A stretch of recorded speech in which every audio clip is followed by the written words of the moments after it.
So guys, இப்போ நம்ம பார்க்க போகிற படம் வந்து இப்போ ரீசண்டாக ரிலீஸ் ஆகிட்டு இப்போது ஓடிடிக்கு வந்திருக்க ஒரு படம். படம் பேர் வந்து த கேர்ள் ஃப்ரெண்ட். ராஷ்மிகா நடிச்சிருக்காங்க. ஸோ இது வந்து நெட்ஃப்ளிக்ஸில் அவைலபிளாக இருக்குது. இந்த படம் வந்து நான் ஒரு அன்எக்ஸ்பெக்டடாக தான் பார்த்தேன். எனக்கு தெரிஞ்ச ஒருத்தவங்க வந்து எனக்கு சஜஸ்ட் பண்ணாங்க, இந்த படம் வந்து பாருங்கள் அப்படின்னு சொல்லிட்டு. சரி, இதில் ஒரு சில விஷயம்லாம் பயங்கரமாக இருக்குது, நீங்கள் பார்த்துட்டு எப்படி இருக்கிற ரிவ்யூ போடுங்க அப்படின்னு சொன்னாங்க. சரி, நானும் பார்த்தேன். ஸோ மூவி வந்து கொஞ்சம் வந்து நான் நினச்சேன் டாக்ஸிக்கான மூவின்னு சொன்னாங்க. சரி, லவ்வர் மாதிரி இருக்கும்னு நினச்சேன். பட் இது லவ்வர் மாதிரி அவ்வளோ இம்பேக்ட்ஃபுல்லாக இருக்காது. பட் இது வந்து பார்க்கும்போது நமக்கே தோணும், ஓகே இது வந்து கொஞ்சம் அவுட் ஆஃப் த லிமிட்ஸில் தான் போகுது அப்படின்றது. ஸோ ஹீரோ வந்து ஒரு காலேஜில் ஜாயின் பண்ணிவிட்டு அவரோட டிகிரி படிக்கிறாரு. ஸோ அதே காலேஜில் வந்து ஹீரோயின் வந்து படிச்சுட்டு இருக்காங்க. ஸோ இப்படி தான் மூவி ஸ்டார்ட் ஆகும். அதில் வந்து ஹீரோயின் வந்து நைட் ஒரு தடவை அவங்க ஃப்ரெண்டும் ஸ்கூட்டியில் போகும்போது ஒரு காரை அடிச்சிடுறாங்க. அவங்க ஆப்போசிட்டில் போகிறாங்க, காரை அடிச்சிடுறாங்க. அதை பார்த்துட்டு ஹீரோ வந்து அந்த பர்சனை அடிக்கிற மாதிரி, அதுக்கப்புறம் ஹீரோயின் கிட்ட ஒரு இன்ட்ரோ கொடுக்குற மாதிரி ஒரு சீன் வரும். அதுக்கப்புறம் தான் அவங்க ரெண்டு மீட் பண்ணுறாங்க. அதுக்கப்புறம் அவங்க கூட நடக்கிற லவ் ஸ்டோரி தான் இந்த மூவி. ஸோ இந்த லவ் ஸ்டோரி வந்து இனிஷியல் ஃபேஸில் வந்து ரொம்ப ரொம்ப பியூட்டிஃபுல்லாகவும் ரொம்ப நல்லாவும் போன மாதிரி தான் தெரியும். ஆனால் அதுக்கப்புறம் போக போக தான் வந்து இந்த லவ் ஸ்டோரி வந்து ஆக்சுவலி ரொம்ப டாக்ஸிக்காக சேஞ்ச் ஆகிற ஒரு சில முக்கியமான பாயிண்ட்ஸ் இருக்குது. ஃபார் எக்ஸாம்பிள், எனக்கு இந்த படத்தை வந்து ரொம்ப ரொம்ப ஹர்ட் ஆகிட்டு ரொம்ப ஒரு மாதிரி அன்கம்ஃபர்டபுள் ஃபீல் பண்ண பாயிண்ட்னா, ஹீரோவோட அம்மாவை மீட் பண்ண ஹீரோயினை கூட்டிகிட்டு போகிறாரு. கூட்டிகிட்டு போகிற மொமெண்ட்டில் அவங்க வீட்டுக்கு கூட்டிகிட்டு போகிறாரு. ஹீரோவுக்கு அப்பா இல்லை, ஸோ அவங்க அம்மா தான் இருக்காங்க. அந்த மொமெண்ட் வந்து எனக்கு, அவங்க அம்மா வந்து ஹீரோவை அவங்க பையனே வந்து தலையை தூக்கி பார்க்க மாட்டாங்க, கீழே தலை குனிஞ்சே தான் பேசுவாங்க அவங்க பையன்கிட்டயே.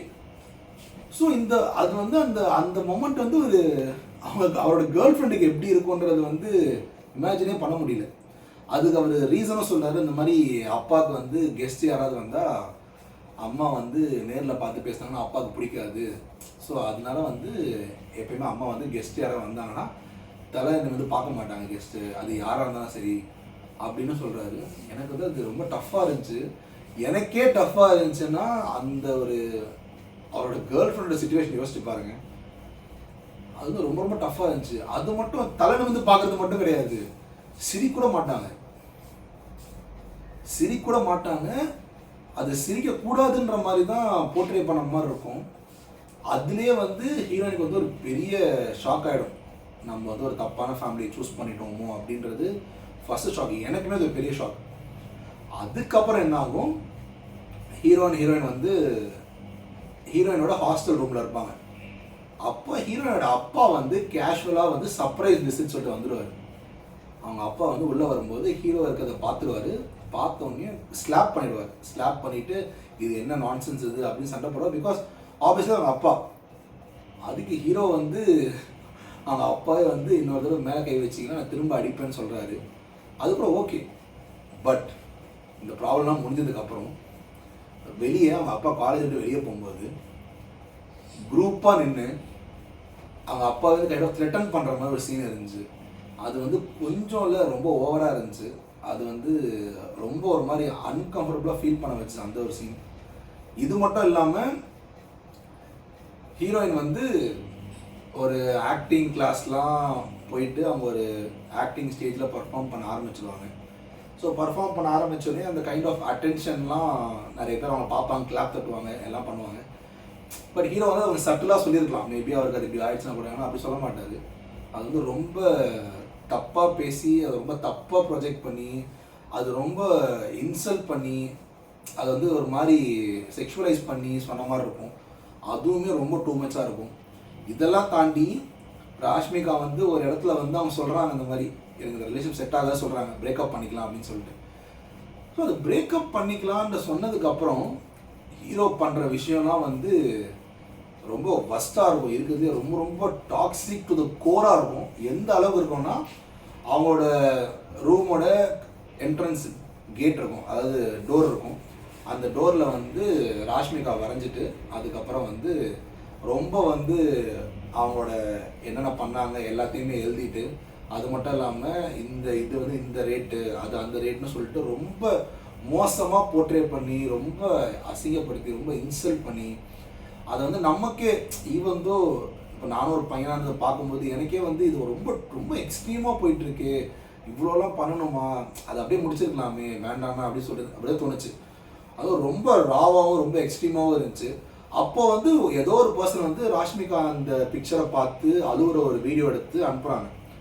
அதை ஹீரோ பார்த்துட்டு எனக்கு இது பத்தாது, அவர் இன்னும் கஷ்டப்படணும்னு சொல்கிற மொமெண்ட்லாம் வந்து இது வந்து டாக்ஸிக் மூவி டு த கோர்ன்றது ரெஜிஸ்டரே ஆயிடுச்சு. அதுலேயும் இன்னொரு இம்பார்ட்டண்டான ஒரு கேரக்டர் யாருன்னா அதே காலேஜில் படிக்கிற இன்னொரு பொண்ணு. ஸோ அவங்களும் வந்து நீங்கள் ஒரு சில மூவியில் அவங்கள பார்த்துருப்பீங்க. ஸோ அவங்களோட கேரக்டர் வந்து எப்படி இருக்கும்னா அவங்களுக்கு வந்து ஹீரோவை பிடிக்கும், ஆனால் ஹீரோவுக்கு வந்து அவங்கள பிடிக்காது. ஸோ இனிஷியலாக வந்து அது வந்து எனக்கு ஓகேன்னு தோணுச்சு. ஆனால் அதுக்கப்புறம் ஒரு பாயிண்ட்ல அவங்க சொல்லுவாங்க இந்த மாதிரி ஏன் வந்து அந்த பையன் என்ன சூஸ் பண்ணல உன்னை சூஸ் பண்ணான்றது ஹீரோயின் சொல்லுவாங்க. அந்த பாயிண்ட் அப்போ தான் வந்து எனக்கு நிறைய விஷயம் ரியலைஸ் ஆச்சு. ஓகே இது வந்து இவ்வளோ டீப்பான ஒரு மீனிங் இருக்குது. ஒரு உதவி ஹீரோ சொல்லுவார் எனக்கு எங்கள் அம்மா மாதிரி ஒரு பொண்ணு வேணும் அப்படின்னு சொல்லும்போது நானும் நினச்சேன்னா அது ஒரு பியூட்டிஃபுல்லான ஒரு திங் தானே சொல்லிட்டு யோசித்தேன். ஆனால் அன்டில் அவங்க ஹீரோட அம்மாவை பார்க்குற வரைக்கும் ஏன் வந்து இந்த அம்மா மாதிரி ஒரு பொண்ணு வேணும்னு சொன்னது வந்து அவ்வளோ ஒரு மோசமான விஷயன்றது அப்போ தான் ரியலைஸ் ஆகும்.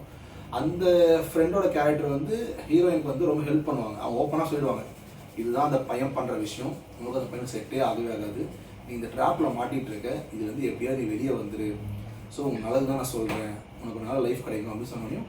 அவங்க அந்த பிரேக்கப் பண்ணதுக்கப்புறம் அந்த ப்ராப்ளம்ஸ்லாம் நடக்குது. லாஸ்ட்டில் வந்து ஹீரோயினால் வந்து அந்த டாலரேட்டே பண்ண முடியல, ரொம்ப எக்ஸ்ட்ரீம் டாலரன்ஸ் அவங்களால முடியவே இல்லை சுத்தமாக. அப்போ அவங்க வந்து அங்கே ஒரு ஃபேர்வெல் பார்ட்டி நடக்குது. அப்போ தான் வந்து அவங்க வராங்க. வந்துட்டு கோபமாக வந்து ஹோல் காலேஜ் முன்னாடி மைக்கில் சொல்லிடுறாங்க நாங்கள் இந்த மாதிரி லவ் பண்ணோம், நாங்கள் வந்து ஒன்றா இருந்தோம், ஸோ எங்களுக்குள்ளே எதாவது நடந்துச்சு, அப்படி இருந்தும் அவன் வந்து எனக்கு த்ரெட்டன் பண்ணுறான், இந்த ஃபோட்டோஸ்லாம் எடுத்து என்னோடய ஃப்யூச்சர் மேரேஜ் அப்போ அதை எக்ஸ்போஸ் பண்ணுவேன்னு சொல்லிட்டு. ஸோ தப்பு நாங்கள் 2 பேரும் சேர்ந்து தான் பண்ணோம், ஆனால் வந்து இன்சல்ட்டு அந்த தேவையில்லாத பேர்லாம் எனக்கு மட்டும்தான் வருது, அவனுக்கு இல்லையான்னு சொல்லி கேட்குறாங்க. அந்த மொமெண்ட் ரொம்ப நல்லா இருந்துச்சு படத்தில் பார்க்குறதுக்கு. இதெல்லாம் தாண்டி வந்து இன்னொரு பாயிண்ட்டும் சொல்லுவாங்க லாஸ்ட்டில், இந்த மாதிரி எனக்கு வந்து இதை விட ஒரு பெட்டரான பையன் கிடைப்பான், அது அந்த மாதிரி ஒரு பையனை லைஃப்பில் சூஸ் பண்ணிவிட்டு நான் உங்க முன்னாடி வந்து காட்டுறேன் நான் எவ்வளோ நல்லா வாழ்கிறேன்னு சொல்லிட்டு சொல்கிறாங்க. இது வந்து எனக்கு இந்த படம் வந்து ஒரு நிறைய பேர் லைஃப்பில் நடந்திருக்கும், ஆனால் அது வந்து திரும்ப பார்த்தாலுமே அந்த டெம்ப்ளேட் வந்து ரொம்ப புதுசாகவும் பயங்கரமாகவும் இருக்கிற மாதிரி தான் இருக்குது. ரொம்ப ரொம்ப நல்லா இருக்குது. இது வந்து கண்டிப்பாக வந்து எல்லாருமே பார்க்கணும். மெயினாக இந்த 16, 17, 18, 19, 20, 21, 22, 23, 24 இந்த ஏஜ் கேப்பில் இருக்கவங்க வந்து மஸ்ட் வாட்ச். ஏன்னா இது நமக்கு தெரியாமல் பண்ணுறதுக்கு வாய்ப்பு இருக்குது. ஸோ இது பார்க்கும்போது கொஞ்சம் வந்து டாக்ஸிக் ஓவர் கொஞ்சம் எக்ஸீட் ஆன மாதிரி தான் எனக்கு ஃபீல் இருந்துச்சு. அவங்க அம்மா கேரக்டர் ரொம்ப ரொம்ப டஃப்பாக இருந்துச்சு, அதை பார்க்க முடியல ஆக்சுவலி, ரொம்ப ரொம்ப டஃப். அதே மாதிரி அவங்க ஒரு ஃபேக்கல்ட்டி இருப்பார், அவர் ஒரு டீச்சர் ராஷ்மிகாவுக்கு. அவங்க வந்து ரொம்ப மெச்சூர்டாகவும் நிறைய விஷயம் வந்து பயங்கரமாக சொல்லிக் கொடுப்பாங்க, அதுதான் ரொம்ப நல்லா இருந்துச்சு. ஸோ இது வந்து கண்டிப்பாக நீங்கள் வீட்டில் பார்க்கலாம். என்னை பொறுத்த வரைக்கும் இது ஒரு ஒன் டைம் ரியலி உட்காந்து யோசித்து பார்க்குற மாதிரி தான் இருக்கும். அந்த இம்பேக்ட் நமக்குள்ளேயே வர மாதிரி இருக்கும். உண்மையாக இம்பேக்ட் கொடுத்துச்சு எனக்கு இது பார்க்கும்போது. ஸோ நீங்களும் பாருங்கள், பார்த்துட்டு எப்படி இருக்குன்றத உங்கள் கமெண்ட்ஸ் எங்களோட கமெண்ட்ஸில் வந்து நீங்கள் தயவுசெய்து சொல்லுங்கள். Okay, sure, thank you.